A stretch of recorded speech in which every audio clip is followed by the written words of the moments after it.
नमस्कार, आप देख रहे हैं टाइम्स न्यूज और मैं हूं आपके साथ छवि। आइए नजर डालते हैं कुछ खास खबरों पर। इंदौर में लगातार हाउस अरेस्ट की घटनाएं सामने आ रही हैं। इसी कड़ी में एक रिटायर्ड अफसर को 2 दिनों तक हाउस अरेस्ट कर 40 लाख रुपए की ठगी की वारदातों को बदमाशों ने अंजाम दिया। फिलहाल पूरे मामले में रिटायर्ड अफसर ने पुलिस को शिकायत की और पूरे मामले में प्रकरण दर्ज करके जांच पड़ताल शुरू कर दी। आपको बता दें, इंदौर में एक बार फिर डिजिटल तरीके से हाउस अरेस्ट का घटनाक्रम सामने आया। वहीं फरियादी राकेश गोयल की डिप्टी बैंक मैनेजर के पद से रिटायर्ड हुए। उन्होंने पुलिस को जानकारी देते हुए बताया कि 11 जुलाई को उनके नंबर पर अनजान कॉल आया। इस पर उन्होंने फ़ोन को उठाकर बात की तो आरोपियों ने कहा कि जो कोरियर आपने भेजा है उस पर फर्जी पासपोर्ट और ब्राउन शुगर सहित नशीली पदार्थ मौजूद हैं, जिसके चलते आपके ऊपर मनी लॉन्ड्रिंग सहित विभिन्न धाराओं में प्रकरण दर्ज होना चाहिए।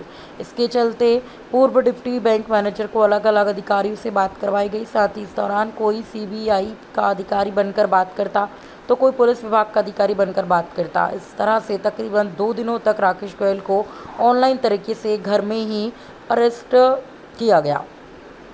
साथ ही इन कार्रवाइयों से बचने के लिए 40 लाख रुपए की डिमांड भी की गई, जिसके चलते फरियादी राकेश गोयल ने अपने पास मौजूद 39,60,000 रुपये ट्रांसफ़र कर दिए। और उसके बाद जब फ़ोन कट हुआ और उन्होंने अपने परिजनों को पूरे मामले की जानकारी दी तो परिजनों ने कहा कि आपके साथ साइबर ठगी हुई है। इसके बाद उन्होंने पूरे मामले की जानकारी additional police commissioner Amit Singh को दी और अमित सिंह ने पूरे मामले में एडिशनल डीसीपी राजेश दंडोतिया को जांच कर प्रकरण दर्ज कराने के आदेश दिए। वहीं प्रारंभिक जांच पड़ताल में बात सामने आई कि हरियाणा की मेवात गैंग के द्वारा इस तरह की वारदात को अंजाम दिया जा रहा है और जिन लोगों ने फरियादी राकेश गोयल को चिन्हित कर हाउस अरेस्ट की वारदात को अंजाम दिया, उन आरोपी को चिन्हित कर लिया गया और जल्दी उन्हें गिरफ्तार कर लिया जाएगा।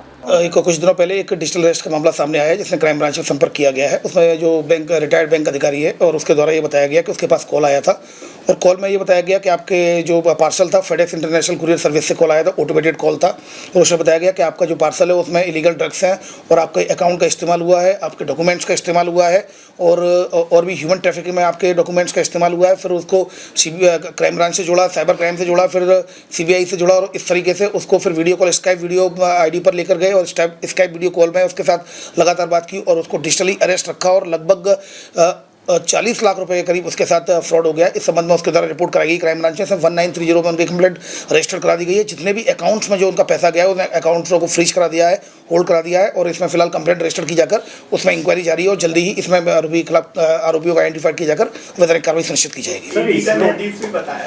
मैं जैसा कि बताया, इसमें CBI, ED, crime branch, cyber crime, ये सभी तरह के जो साइबर फ्रॉडस्टर हैं सभी तरह के हथकंडे इस्तेमाल करते हैं। इवन स्काइप वीडियो कॉल में तो यूनिफॉर्म पहनकर भी उनको ट्रैप करने की कोशिश करते हैं। तो इस तरह की सारी चीज़ें प्रोसेज में क्रमबद्ध तरीके से इसके साथ हुई हैं। ये डिजिटली अरेस्ट के शिकार हो गए हैं। जब मैंने इनसे पूछा कि अभी इतना डिजिटली अरेस्ट के जो केसेस चल रहे हैं उसमें लगातार क्या आप पेपर पढ़ते हैं, तो उनके द्वारा बताया गया कि मैं न्यूज़पेपर नहीं पढ़ता हूँ। तो उसके बारे में ये बताया गया कि इलेक्ट्रॉनिक चैनलों के माध्यम से और न्यूज़पेपर जो प्रिंट मीडिया के माध्यम से लगातार इस तरह की खबरें, किस तरह के जो साइबर क्राइम में ट्रेंड्स चल रहे हैं वो आपको पढ़ना चाहिए, क्योंकि आपके सोसाइटी के आप मेंबर हैं, आपके आसपास आपकी सोसाइटी में क्या हो रहा है। तो अगर आप इसके बारे में जागरूक रहेंगे तो इन तरह के अपराधों से बच पाएंगे। फिलहाल कंप्लेंट रजिस्टर कर ली गई है और वैधानिक कार्रवाई की जा रही है। इसमें पहली बार देखा गया कि साइबर में ईडी का नाम लिया जाता है, लेकिन इस बार ईडी का देखिए क्या होता है कि वो सारी, जैसा कि मैंने बताया, फ्रॉड करने के लिए, फ्रॉड बेसिकली क्या है, फ्रॉड एक यूज ऑफ साइकोलॉजी का इस्तेमाल है और ऐसी स्थिति है वो जो भी उनके पास हथकंडे होते हैं, सीबीआई का नोटिस, ईडी का नोटिस, क्राइम ब्रांच का नोटिस, साइबर सेल का नोटिस, वो सभी को इस प्रकार के नोटिस देते हैं और उसको ट्रैप करने की कोशिश करते हैं। तो ऐसी स्थिति में जो लगता है कि कहीं ना कहीं ये उसके जो साइकोलॉजी से खेलते हैं और उसको ट्रैप करते हैं, चूँकि वो उन्होंने ये बात अपनी कहीं किसी को बताई नहीं, फिर ये इसका शिकार हो गए। जब बैंक गए, ये बैंक में फिर इनके एक मित्र मिले जो रिटायर्ड डीएसपी थे, फिर उन्होंने उनको बताया, फिर उन्होंने अपने एक मित्र को और बताया, तब ये तीनों लोग फिर यहाँ ऑफिस आए, तब इनके द्वारा कंप्लेंट की गई। तो कई बार लोग इतना ये सोचते हैं कि डिजिटली अरेस्ट है तो कहीं ना कहीं मेरा अकाउंट यूज हुआ होगा। उस समय तक भी उनको सच्चाई का पता नहीं था कि वो फ्रॉड का शिकार हो गए हैं। जब इन्होंने अपने दोस्तों से इस बात को शेयर किया तब जाकर पता चला कि उनके साथ फ्रॉड हुआ है, तब जाकर ये क्राइम ब्रांच थाने पर। टाइम न्यूज़ देखिए अब आपके मोबाइल और स्मार्ट टीवी पर लाइव प्ले स्टोर से डाउनलोड करें।